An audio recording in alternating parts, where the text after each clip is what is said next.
Bismillahirrahmanirrahim. Assalamualaikum warahmatullahi wabarakatuh. Alhamdulillah wassalatu wassalamu ala Rasulillah wa ala alihi wa sahbihi wa man tabi'ahum bi ihsanin liyaumiddin amma ba'd. Alhamdulillah, pada kesempatan kali ini kita akan melanjutkan pelajaran akidah akhlak, yang mana pembahasan kita pada pertemuan kali ini adalah bab akhlak. Kita masuk pada pelajaran ke-11, macam-macam malaikat dan tugasnya. Kalian bisa membuka bukunya di halaman 37 dan 38. Akan tapi berhubungan dengan ada kesalahan cetak dalam buku kita. Jadi halaman 37 tidak terdapat di buku kita semua.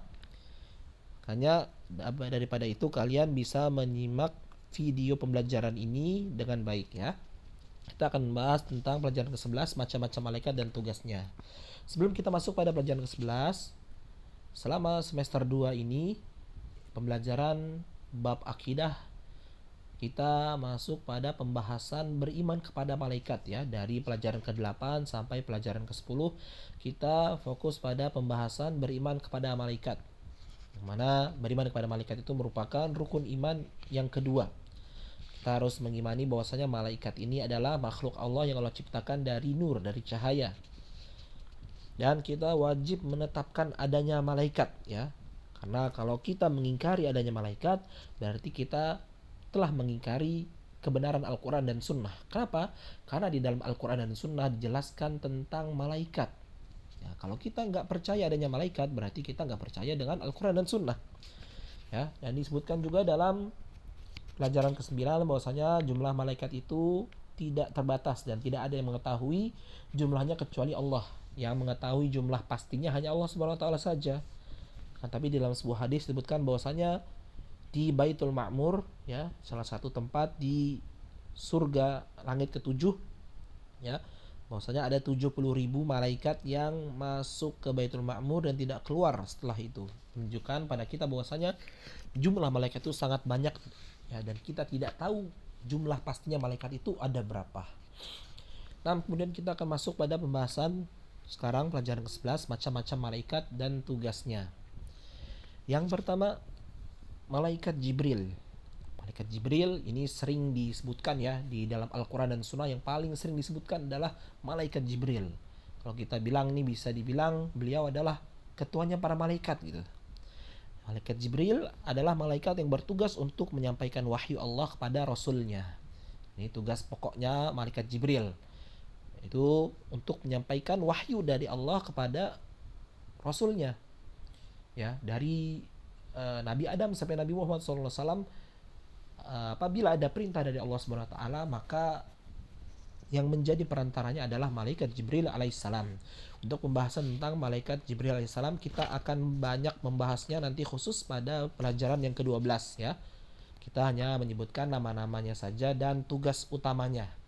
Untuk kejelasan lebih lanjut tentang malaikat Jibril, insya Allah kita akan membahasnya pada pelajaran yang ke-12.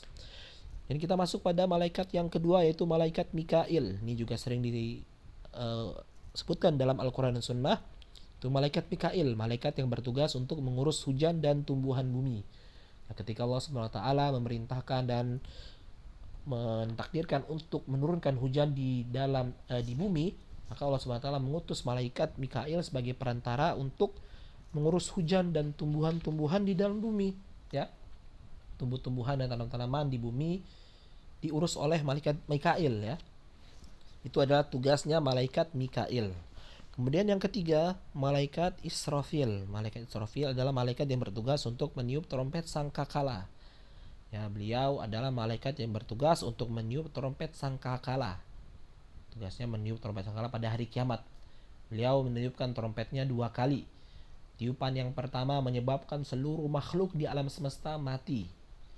Dan tiupan kedua menyebabkan seluruh makhluk di alam semesta dari zaman Nabi Adam sampai hari kiamat semuanya bangkit lagi, kemudian bersegera menuju Allah di padang mahsyar ya.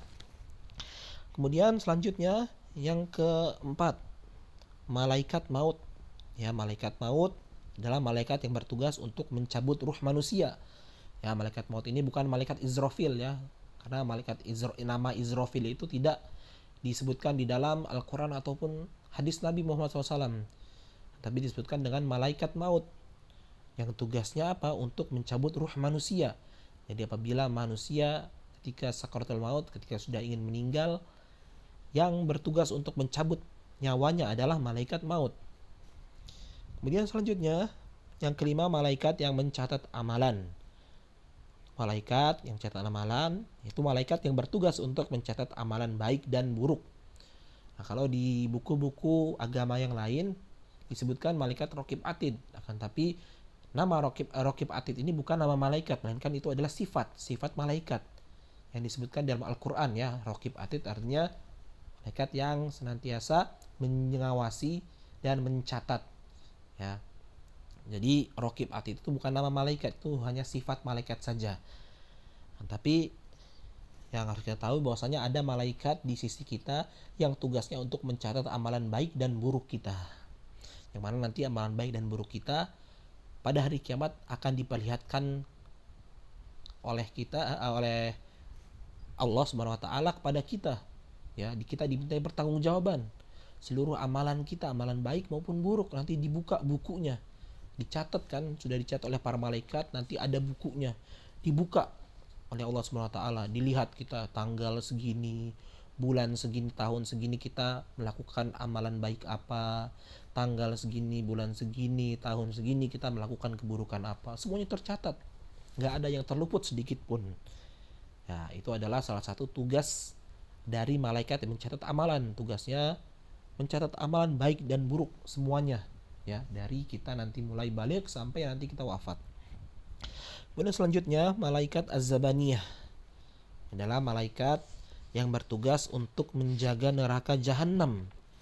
Mana dalam neraka jahanam itu dalamnya ada 19 malaikat penjaga. Dan pemukanya atau pemimpinnya adalah malaikat Malik ya. Malaikat Az-Zabaniyah ini adalah malaikat yang mendapatkan tugas apa? Untuk menjaga neraka jahanam. Tugasnya itu mengazab, menyiksa para penghuni api neraka. Ya, dan di dalamnya dalam neraka jahanam itu ada 19 malaikat dan pemimpinnya adalah malaikat Malik. Ya, ada yang mimpin lagi tuh malaikat Malik yang memimpin untuk menjaga dan mengazab para penghuni api neraka jahanam. Dan yang terakhir pembahasan kita yang ketujuh adalah malaikat Ridwan. Itu malaikat yang bertugas untuk menjaga surga ya. Beliau adalah malaikat yang bertugas untuk menjaga surganya Allah. Yang mana surga Allah ini kita harus tahu bahwasanya surga Allah tidak akan dibuka sampai yang meminta untuk buka adalah Rasulullah SAW. Jadi surga Allah SWT ini tidak akan dibuka sampai Rasulullah SAW yang paling pertama masuk surga. Ya, jadi Rasulullah SAW adalah makhluk manusia pertama yang masuk ke dalam surga. Selain Nabi Muhammad SAW tidak diperkenankan untuk dibukakan pintu surga. Ya, mungkin sampai situ saja pelajaran yang bisa Bapak sampaikan pada kesempatan kali ini ya, tentang macam-macam malaikat dan tugasnya. Silakan kalian bisa mencatat ya, boleh kalian mencatat nama-namanya dan tugas-tugasnya, karena berhubung materi ini tidak ada di buku ya, karena materinya sebenarnya ada kan tapi terjadi kesalahan cetak ya, ada yang terpotong, ada yang hilang. Jadinya kita tidak mendapatkan materi ini ya. Kalian bisa menulisnya di buku tulis ya untuk tambahan faidah, nama-nama malaikatnya dan tugas-tugasnya. Silahkan bisa kalian catat di dalam buku kalian. Apabila ada pertanyaan yang ingin kalian sampaikan, bisa kalian langsung komentar di postingan ini atau bisa kalian WA Bapak secara pribadi. Wassalamualaikum Muhammadin wa ala alihi wasallam wa akhiru da'wana alhamdulillahirabbil alamin. Subhanakallahumma wa bihamdika asyhadu an la ilaha illa anta astaghfiruka wa atubu ilaik. Wassalamualaikum warahmatullahi wabarakatuh.